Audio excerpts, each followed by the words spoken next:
চাকরির offer result নিয়ে রাজ্য সরকারের উপর বিশ্বাস অবিশ্বাস ফুটে উঠেছে। তীব্র রাগ, প্রতিবাদ, ক্ষোভ সবই প্রকাশ করেছেন চাকরি প্রার্থী। এবার special executive JRBT, fireman, police এবং জেল পুলিশ, টিপিএসসি থেকে শুরু করে প্রত্যেক চাকরি প্রার্থীরা কারা রেজাল্টের অপেক্ষায় রয়েছেন, কেউ রয়েছেন অফারের অপেক্ষায়। তাদের মনে কি চলছে এখান থেকেই তো বোঝা যায় স্পষ্ট।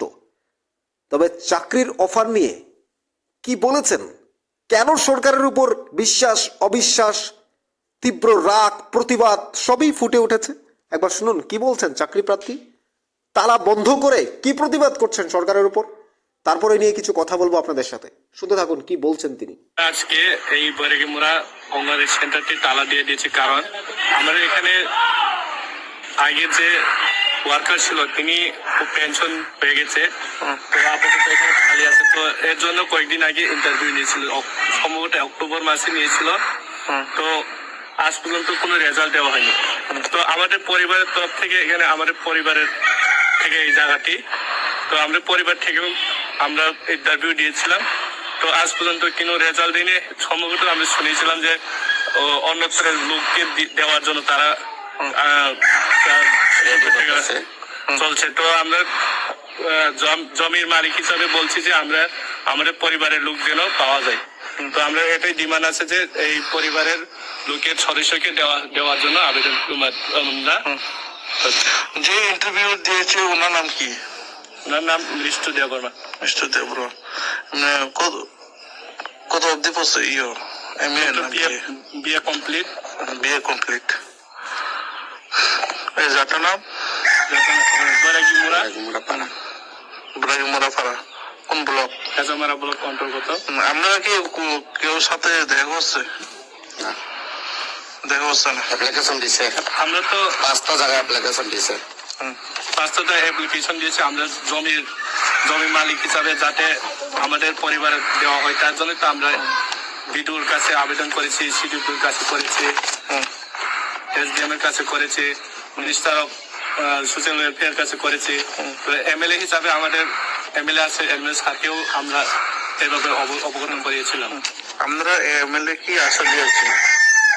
আমরা তো সরাসরি দেখা হয়নি, তো আমরা শুধু অ্যাপ্লিকেশনটা দিয়েছিলাম, ওনার অফিসে গিয়ে দিয়েছিলাম। শুনলেন বক্তব্য। চাকরির অফার না পেয়ে, রেজাল্ট না পেয়ে ঠিক তালা ঝুলিয়ে রেখেছেন, তালা বন্ধ করে রেখেছেন, তীব্র প্রতিবাদ জানাচ্ছেন, ক্ষোভ রাজ্য সরকারের প্রতি। কারণ তিনি যে চাকরিটা পাওয়ার কথা সেটা এখনো পাননি। কারণ এই অঙ্গনওয়াড়ি সেন্টারের জন্য তিনি জায়গা দিয়েছেন, জমি দিয়েছেন, তাকে চাকরি দেওয়া হবে বলে, কিন্তু শোনা যাচ্ছে চাকরিটা অন্য কাউকে দিয়ে দেবেন। তাই তার ক্ষোভ, রাগ সবই ব্যক্ত করেছেন। দেখা করতে চাইলেন এমএলএর সাথে, হয়নি, চিঠি দিয়ে আসছেন, জানেন না হবে কি না, আশ্বাস দিয়ে রেখেছেন, কিন্তু হয়নি।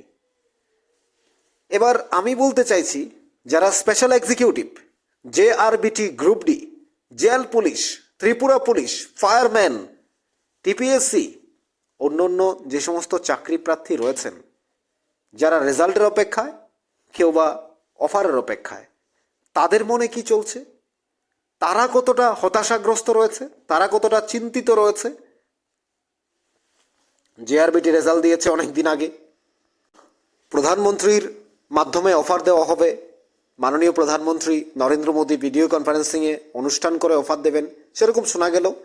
এখন সেটা কবে হবে সেটা রাজ্য সরকার জানে, তাদেরকে দেওয়া হয়নি। এখনও জেআরবিটি, গ্রুপ ডি চাকরি প্রার্থীরা চাকরি হয়নি, অফার পাননি। কিন্তু যারা স্পেশাল এক্সিকিউটিভ, তাদের রেজাল্ট দেওয়া হবে, অফার দেওয়া হবে, সেটাও হয়নি। সেটাও কিভাবে দেওয়া হবে, সেটাও কি অনুষ্ঠান করে দেওয়া হবে কিনা, সে নিয়েও কোনো চিন্তাভাবনা এখনও জানা যায়নি, বোঝা যায়নি।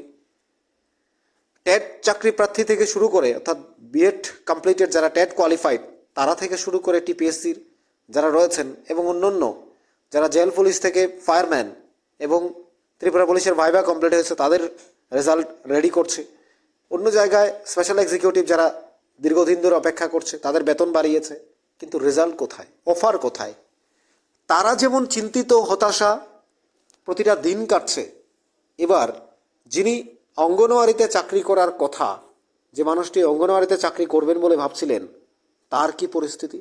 তিনিও অপেক্ষা করছেন, তালা ঝুলিয়ে দিয়েছেন শেষ পর্যন্ত এই অঙ্গনওয়াড়ি সেন্টারে, হেজামারা ব্লকে, যেখানে অঙ্গনওয়াড়ি সেন্টার জায়গা দিয়েছিলেন খোলার জন্য, খুলেছেন, সব চলছে, কিন্তু সেখানে যাকে চাকরি দেওয়ার কথা, যার থেকে জমিন নিয়েছেন, তিনি বিএ পাস, তাকে চাকরি দেওয়া হয়নি এখনো। শোনা যাচ্ছে অন্য কাউকে দিয়ে দেবেন, তারা বলছেন। তাহলে আপনি বুঝুন, চাকরি ইন্টারভিউ নিচ্ছে, বছরের পর বছর পেরিয়ে যাচ্ছে। একজন চাকরি প্রার্থীর বয়স যখন, জেআরবিটি সাপোজ এক্সাম্পল যদি হয়, জেআরবিটির চাকরি প্রার্থী যিনি রয়েছেন, গ্রুপ সি গ্রুপ ডি একই নোটিফিকেশনে পরীক্ষা, গ্রুপ সি 1 বছর ধরে চাকরি করছে, ডি এখনও অফারও দিতে পারেনি।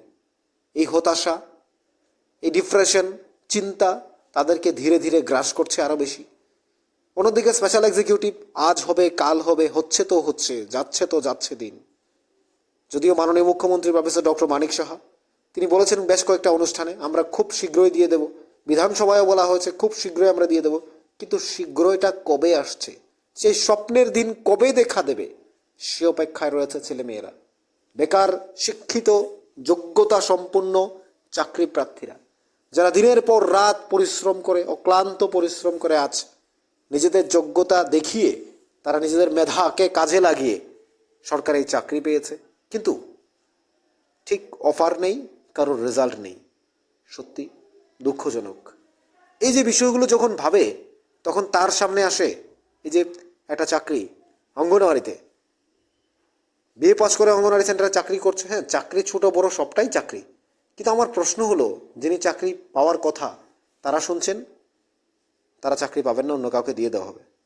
যখন জমিনটা নিয়েছিলেন, যে মানুষটা একটা আশা ভরসা করে চাকরিটার জন্য জমিনটা দিয়েছে, নিজের জায়গা থেকে যখন সরকারকে দিয়ে দেয়, তার আশা ভরসা চাকরি, সেখান থেকে তাকে বঞ্চিত করা কি ঠিক? আমরা আশা করি, যেহেতু প্রত্যেকে এই খবরটা দেখবেন, আমরা আশা করি রাজ্য সরকার বিষয়টা জানে, নিশ্চয়ই করে এই বিষয়টা, যিনি চাকরি পাওয়ার যোগ্যতা সম্পন্ন, যিনি চাকরি পাওয়ার কথা, নিশ্চয়ই করে তিনি চাকরি পাবেন, তাকে চাকরিটা দেওয়া, তাকে কোনোভাবে বঞ্চিত করা কি উচিত? আপনারাই বলুন না।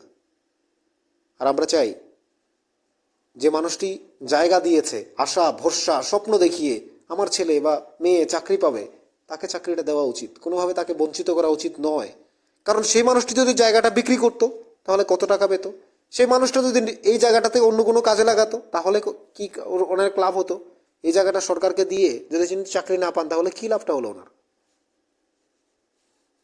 আর যারা স্পেশাল এক্সিকিউটিভ রয়েছেন, অপেক্ষা, স্বপ্নের দিন গুনছেন, স্বপ্নের পহর, প্রতিটা রাত, প্রতিটা সময়, 24 ঘন্টার মধ্যে ফ্র্যাকশন অফ সেকেন্ড, প্রতিটা সেকেন্ড এই JRBT, special executive, jail police, fireman, TPSC, Tripura police, অন্যান্য দপ্তরের প্রত্যেকে যারা রয়েছেন, এবং যারা এসটিজিটি রয়েছেন, টেট কোয়ালিফাইড রয়েছেন, প্রত্যেকের একটাই কথা, অফার পাবো তো?